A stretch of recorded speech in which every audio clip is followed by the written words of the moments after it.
अन्ना हजारे इस वक्त हमारे साथ रालेगांव सिद्धि से जुड़ रहे हैं। हमारे सहयोगी पंकज खेलकर उनके साथ हैं। आइए हम आपको सीधे पुणे से सटे रालेगांव सिद्धि लिए चलते हैं, जानते हैं कि अन्ना हजारे इस वक्त अरविंद केजरीवाल की जीत पर क्या कह रहे हैं। पंकज है अन्ना हजारे से पूछते हैं कि जो जीत हुई है अरविंद केजरीवाल की, उसके बाद अन्ना जो अरविंद केजरीवाल और आप पार्टी की जो जीत हुई है दिल्ली में, उसके बारे में क्या कहेंगे? मैंने पहले बताया कि अरविंद और किरण बेदी हमारे कार्यकर्ता हैं। दोनों में एक मुख्यमंत्री कोई ना कोई बनेगा और जो बनेगा उसके लिए हमारी शुभकामना। आज अरविंद मुख्यमंत्री बन गए, इसलिए मेरी उनको शुभकामनाएं हैं। जो हार हुई है बीजेपी की, आप क्या कहेंगे? ये बीजेपी की हार है या मोदी जी की हार है? क्या बीजेपी और मोदी अलग थोड़े? आज तो ऐसी सब जनता जानती है, बीजेपी बोलने से मोदी खड़े हो जाते और मोदी कहने से बीजेपी खड़े हो जाते। ये दोनों के भी हार है, क्योंकि आप जनता को दिए हुए आश्वासन को पूरा नहीं कर रहे हैं। इसके कारण जनता की विश्वासार्हता आपके प्रति कम हो रही है।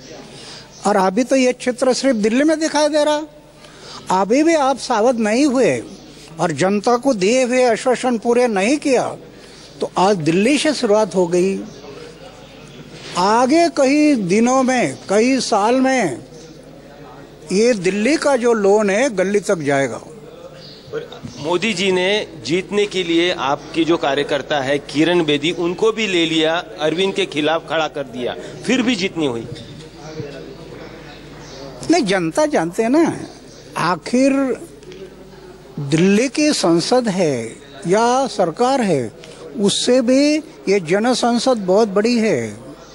तो जन संसद का कौल है ये, जन संसद ने दिया हुआ निर्णय है ये। और क्यों दिया? तो आप जो ऐसे लग रहा था देश की जनता को कि अभी अच्छे दिन आ जाएंगे, लेकिन अच्छे दिन तो सिर्फ उद्योगपति के लिए आ रहे हैं। इसके कारण आपकी विश्वासार्हता कम हो रही है और जनता ने कौल दिया। फिर किरण बेदी जी के लिए आपका क्या संदेश रहेगा? नहीं, वो मेरा संदेश कुछ नहीं। अभी हार जीत ये होते रहता है। आप कार्यकर्ते बनकर काम करते रहना समाज और देश के लिए। मुझे विश्वास है कि आप पहले से समाज और देश के लिए जो काम करते आई है वही काम करते रहना देश के लिए। अरविंद को क्या संदेश देंगे? अरविंद का जो अनुभव है, आपने कहा अरविंद की जो बुद्धि है बहुत चालाक है। नहीं, मैं सिर्फ उनको शुभकामना दी।